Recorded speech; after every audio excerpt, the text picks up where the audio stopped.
The topic of this video is finding the domain of a composite function. Let's look at a problem. Given g of x equals the principal square root of the difference x minus 4 and f of x equals x squared plus 7, find f composed with g of x and its domain. So the first thing we want to take note of is that we're asking for two things in this problem. Find f composed with g of x and its domain.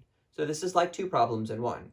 The second thing we want to be aware of is while we are going through the process of finding f composed with g of x, we need to stop in the middle, find the domain, and then come back and continue simplifying. We must be very careful to do all of our work in the correct order. Let's begin. All right, f composed with g of x can be written as f of g of x. Notice that we have a variable on the inside, so we work from the outside in. That means we use function f, and specifically the right side of function f, as our next line of algebra. But everywhere we see x, we put g of x. So we're going to get g of x squared plus 7. Of course, in this problem, g of x is equal to this radical.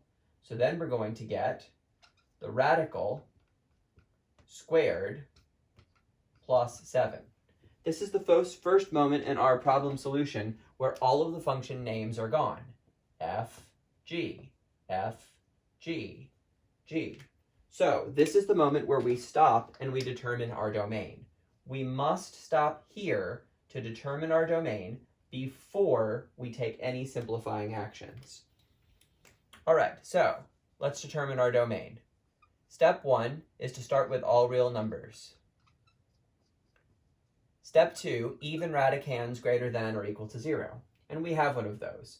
This is an even radical because it's a square root, it's a 2 root, and the thing underneath it, which is called the radicand, x minus 4, has to be greater than or equal to 0. Adding 4 on both sides gives me x is greater than or equal to 4, which as an interval would be bracket 4, comma, infinity. Step 3, log arguments greater than 0. We have none. Step 4, denominators not equal to 0. We have none. So steps 3 and 4 do not apply. So our domain is what we had at the end of step 2. X is greater than or equal to 4, or the interval 4, comma, infinity. Now that we've determined our domain, we go back to the problem and continue simplifying if possible. A square and a square root cancel, so then I just get x minus 4 for the first part, plus 7. Combining our like terms, we get x plus 3. So there were two questions and there are two answers. This is the domain of f composed with g of x.